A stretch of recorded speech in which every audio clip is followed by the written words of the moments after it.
Hey guys, it's Pat from Pat's Brewery. Long time no see. Got hopefully a quick video for you guys to see, just because I've got something a little bit interesting happening in the brewery.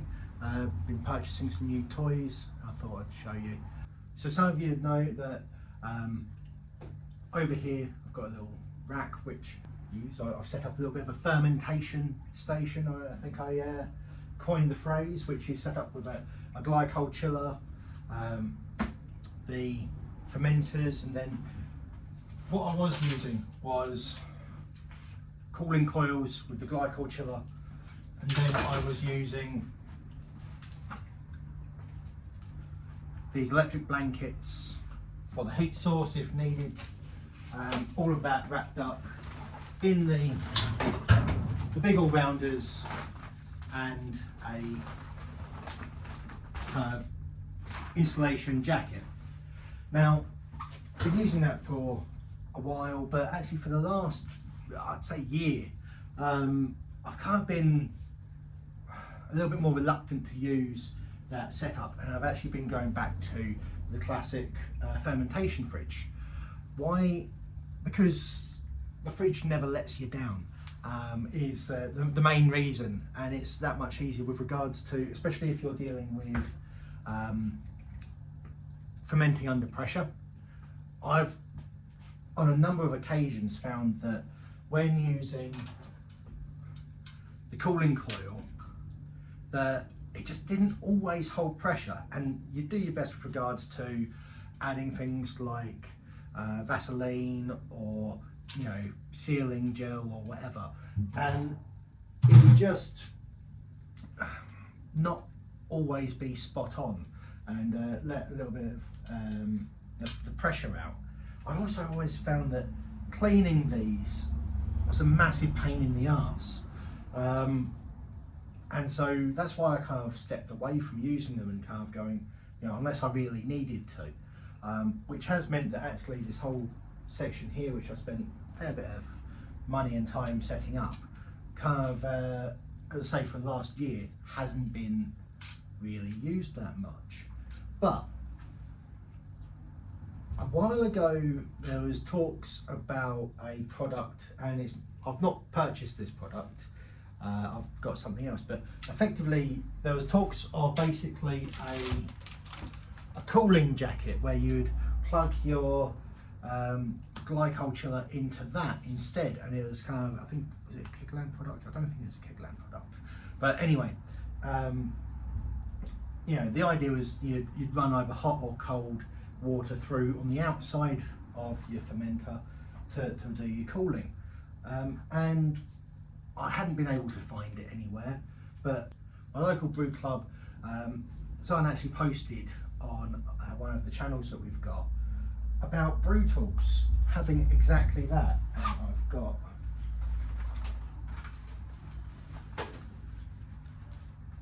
one here. So effectively you can run your glycol in through that, and I'm running it through the outside. I've also decided to change over from the electric blanket to something that's been around for quite a while, which is the heating bands instead. Main reason for going over to the heating band is, again, so the glycol jacket, we'll call it, takes up quite a bit of space, and putting a heated aspect on the fermenter as well doesn't make any sense. So there's not enough room. So having a thin band, I know people have called out that only heating a strip isn't that efficient, but I kind of go, I'm not trying to raise massive temperatures, I'm just trying to maintain them. So actually just getting heat on one area shouldn't be that big a deal. Yep, just knocking stuff over. So yeah, I've got two lots of these from my fermenters. I've set up one, which will be in use today, because we're actually in the middle of, it's been a double brew day today actually. I'm just sparging at the moment. Things seem to be going okay. But yeah, so it's a case of, that's my new setup. There's a few things that I've had to do. So one of the key things is I bought the I bought all of these products from the malt miller. Now, to be fair, it was me not reading properly, but the malt miller did say that you needed to buy the connectors separately if you wanted to run your standard beer line for it. They do sell them, they sell the straight ones, but I've actually, I went on Amazon and purchased the elbows. But yeah, it seems to be working, well, in theory it should work okay. So you can see there that we've got this, and that's still going to be ran through our Inkbird, but I think this in theory should be a little bit of a better setup for us. Make it a little bit easier for us to make sure everything's clean with confidence, and hopefully we'll get back to doing a few more brew days, because we'll have access to our fermenters, you know, a little bit better. But in any case, I thought these were some interesting purchases. I dare say that once I've used them, if they're rubbish, I will tell you, but as it currently seems, I think this should be a pretty good setup.